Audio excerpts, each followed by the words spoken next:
Hey, this is Stacia, and I'm going to share with you a game that I played at the Parma Chess Club. Um, this was in May of 2022, and I played the white pieces against Tony Rucker in round one. And I don't think that I've ever actually won a game against Tony Rucker.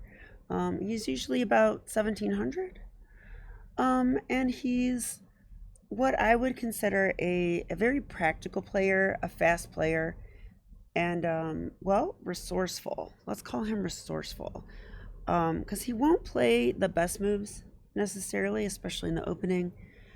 But as the game goes on, he will play quick and resourcefully. So he's I've gotten big advantages in the past, and then often squander them and he slips away, and then I lose in time or he outplays me later. Although I can think of at least one game where he crushed me pretty good. Okay, but let's look at this one.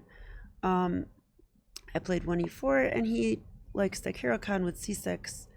I went d4, he went d5. And now I like to play, as you may know if you watch my channel, I like the Panov attack. So we exchange on d5 and we play c4. I'm pretty much saying I'm willing to take an isolated pawn if it comes to that. You know, black could possibly take here. I've got an isolated pawn, but I'm fine with those positions. I like them. But he played bishop f5. So I will say that I know this move to be inaccurate just from opening theory, but he does play it almost every game. So I've analyzed this before, and I do feel that queen b3 is the most precise move because it's basically a fork. I'm hitting there and I'm hitting this pawn twice. Now, so looks pretty good. Okay, and he played queen d7. I think he's played this move before, but I do think it's got to be a mistake. The reason being, my light square bishop, if it makes it to b5, that doesn't look so good, right? If the knight blocks, it's fine, but I can take here, opening the light square bishop, which is what I do. So now I'm threatening bishop b5. So he has to spend time on a6. So if we look at what black's doing, they're not really developing their pieces. They developed the bishop, but actually I think the reason this is inaccurate is because this diagonal, the a4 to e8 diagonal, becomes so vulnerable. Okay, so I went knight f3, and I picked the developing move that comes with the biggest threat. I'm threatening to just come in there and attack the queen. This pawn's protected. So he played f6. Oh. So never play f6. Of course, Ben Feingold says that. Eric Rosen says that. And I say it too. But he wanted to keep my knight out. But once again, this doesn't develop any pieces. And now the knight's going to be harder to develop because the f6 square is taken away. So I was like, okay, I can probably just play knight c3 now. And I was already getting an idea of what happened in the game. He played e6. I went bishop to c4. Now I knew he could play b5 here, and he did play b5. But here I actually did plan this move. D takes e6. I think this is probably a winning move because, well, it attacks the queen. I just won a pawn. He can't take it this way because then I win the bishop. And if he tries to take my bishop, I take his queen first with check. And then, you know, if he does this, I just take back or something. And I'm up a queen, so that can't be too good. So, yeah, he has to just move his queen, which he did. So this is looking really good. But, of course, in this position, I thought at the very least I could probably just retreat my bishop and go bishop e2, and this has to be a really good position for me. But of course, you know, I'm Stacia, so I like to try to find the best move. And here I went with the very opera game like sacrifice. I played knight takes b5. I actually thought bishop takes b5 also looks very interesting here. So I'll show you kind of what I was looking at.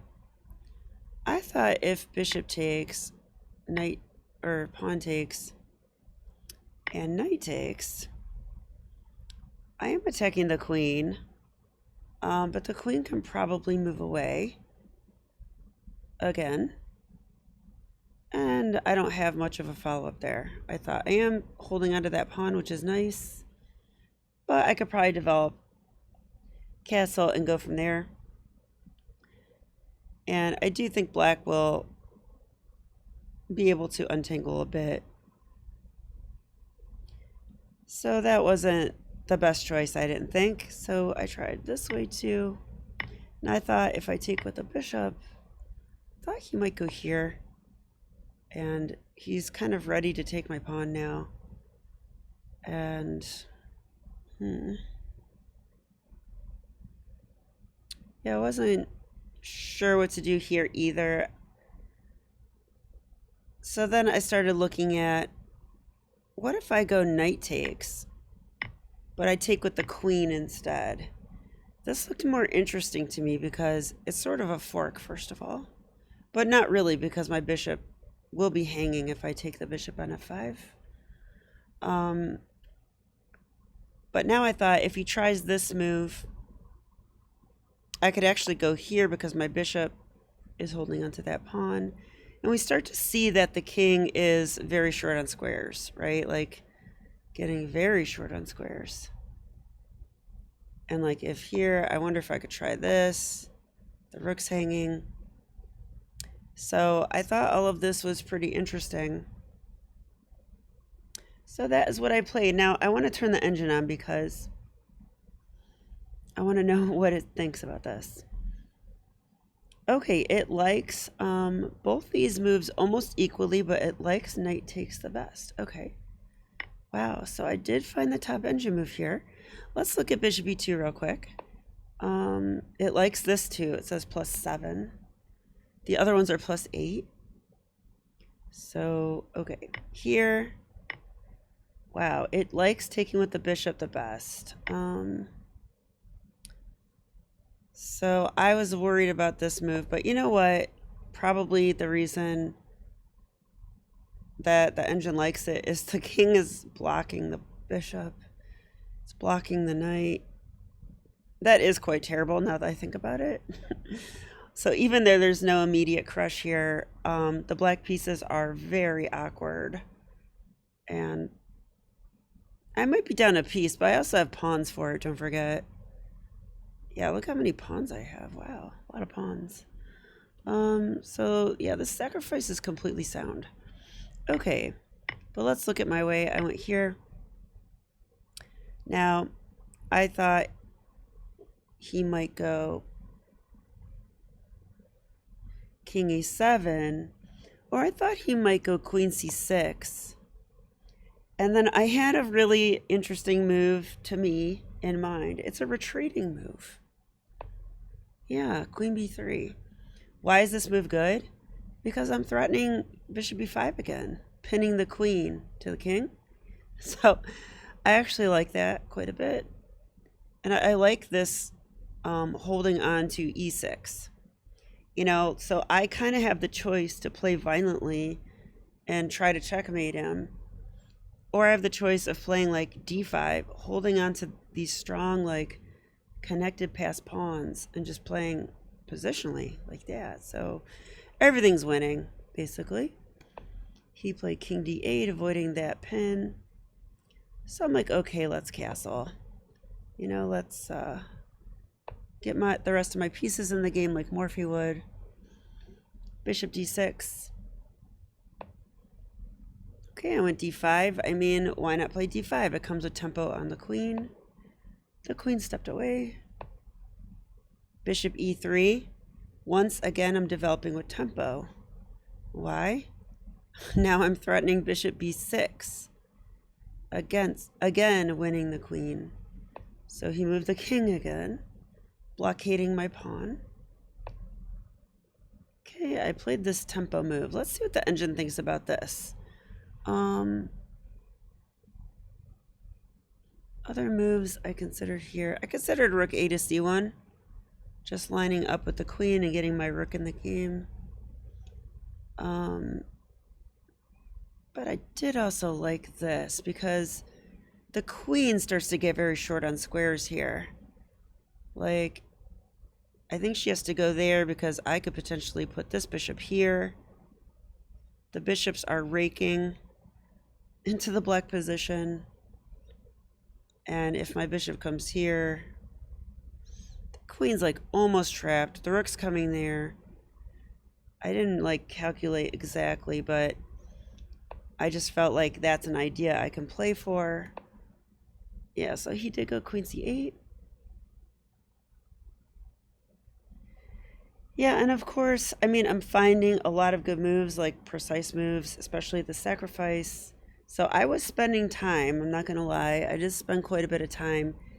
And he was up on the clock. So game, even though this is a winning position, he slipped away in positions like this. Maybe not this winning, but... Okay, so I played knight d4 because my knight comes to the center with tempo.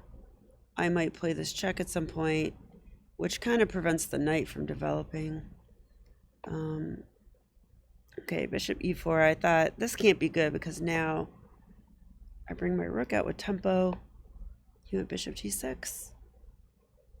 Rook ec1. Okay, so I'm just being like principled here. I'm like, look, my position's amazing.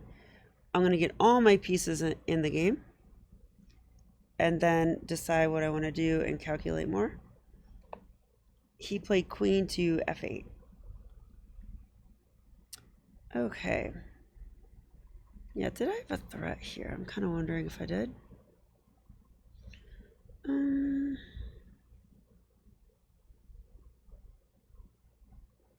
Not exactly, but since the rook is lined up with the queen, I think he just wanted to get out of there. But once again, you know, I saw the alignment of the king and the queen, which makes me want to play something like get my bishop there.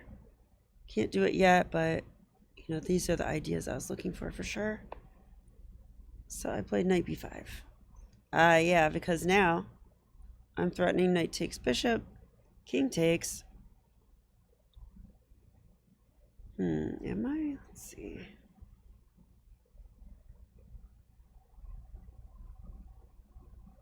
Yeah, I guess. So let's see. If I did take here, I could move my bishop anywhere I want. Sort of a discovery in a way. But I don't have any really good ones. Could just do this maybe. Because then if he takes, then bishop c5. Check. I'm skewering. I mean, that's certainly winning.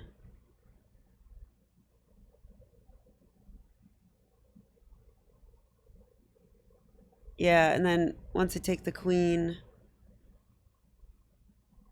he can't even take that bishop because I'll take his bishop. Okay, interesting stuff. He played f5. So he desperately needs to get his pieces in the game.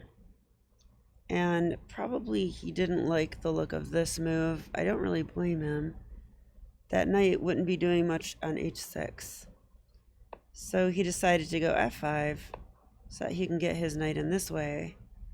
But now I could play my idea.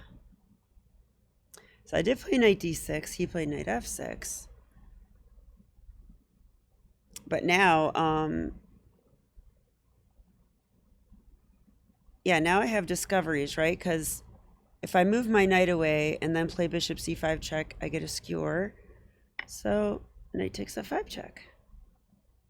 Sacrificing my knight, but once again, it's a top engine move. So I'm happy to see that. Okay. Now I was getting low on time, so I was getting nervous. I'm like, okay, like, I know I'm winning, but I do not want to lose on time. This must be too good, though. So he takes bishop c5 check. Yeah, I get to win the queen here. You know what's funny is, yeah, I ran the engine analysis on this game earlier today.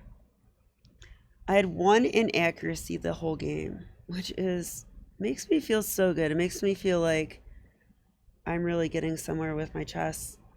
Because I did calculate and try to find best moves. But the inaccuracy is that I took the queen, which of course I would, right? Because then the rook takes and I get this fork. I mean, I thought this is awesome, and it is. So I got this position. I mean, but it's inaccurate because you can even just play e7 check immediately, which does also look good. Yeah, I don't know. I mean, what does white really do? Or black, I mean, if he... Yeah, this looks terrible, right? Because then I take... He can't even take that because it's protected. So the king would have to move away, then we take. So I guess I'll just follow the engine line. Yeah, I should probably just take like this. Can go. Sorry my voice is gone. I've had allergies lately. King e8. Wow, that's the best move. Taking the bishop. Oh, I guess they're going to get mated. All right, let's, try to move somewhere. Let's go here. We can play bishop a6 check, taking away squares with discovery. So king d7. We could play queen b5, defending the bishop, but also maybe threatening to come in here. Yeah, that looks like it's almost made already because here. Yeah, so the king's getting hunted down here. Engine gives knight c6, trying to get pieces out. Well, then we can check. King e8. Let's go check with discovery. The engine gives this move blocking. So is that almost mate? Let's just run like this. Well, if there we have queen g7. That's the problem. So that's why they want to do this move. Bishop e4. Oh, bishop e4 like this. Well, of course we'll take. Okay, the engine is just giving away all the pieces. But even here, yeah, we could just do this now. Queen e7, mate. Okay, so there's a lot of mating stuff there. So that's why the fork is more precise. But I'll just show you the rest of the game because I forked like that, which I thought was great. I was quite happy. Who would it be? Oh, I don't have any more moves. Okay. Yeah, actually, I'll show you here, just the time situation. Yeah, right here after knight b5, I had 4 minutes on the clock. And I'm pretty sure that right around here, I was under 3 minutes and I stopped notating.